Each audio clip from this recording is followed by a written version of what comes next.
All right, I want to tell you about some big changes on the horizon tonight for Midway Mall in Elyria. Like a lot of malls, you've seen it, the property has struggled for the past decade at this point. So our Lindsay Buckingham reports on the next steps after a bidder has stepped in for the property.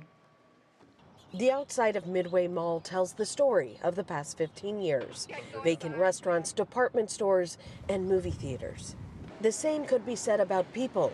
A handful in an almost deserted food court, a few walkers, and the occasional person on a bench. So there's probably less than a dozen active retail folks within the mall. In January of 2023, the Lorain County Port Authority acquired the 58-acre property on a $13.9 million loan, hoping to find the right developer. Yesterday, it did, with the board voting unanimously to sell Midway to Industrial Commercial Properties for $17 million.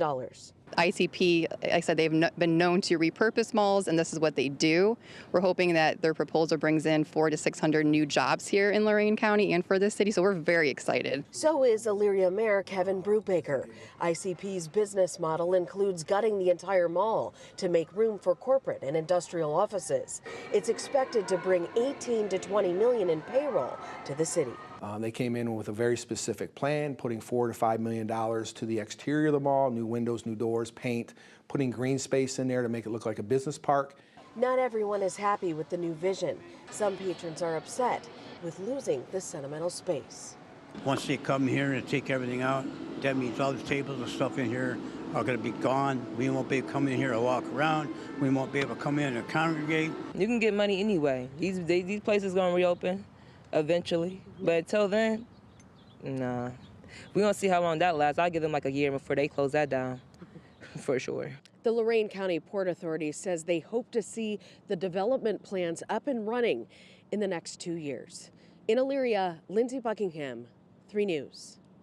It's something so weird, either going into or looking at pictures of malls in their current state, malls that have been vacated. There's a book, believe it or not, like a coffee table book, of malls that were once thriving and what they look like inside today. Really? It's a fascinating book. When you start looking at it, you can't put it down. Because these, once upon a time, were beautiful and luxurious showpieces. And oftentimes they've fallen into disrepair and have sat empty for, in some cases, years.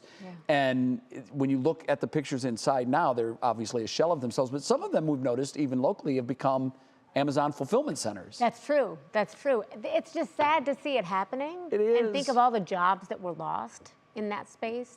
But also, remember, there are people that use them to walk around in the winter. You were a Belleville girl. How many times did you drive into Sandusky to walk around the Sandusky Mall? Well, I always went with a purse and maybe an idea of buying a couple things. I didn't just walk, but Yeah, well, I did. I lived Yes, it. I just did. walked around. yeah. I Dropped actually worked probably there. thousands of dollars in the gold mine, the little arcade there. Donkey Kong was my game of choice. Of course it was. Of course it was.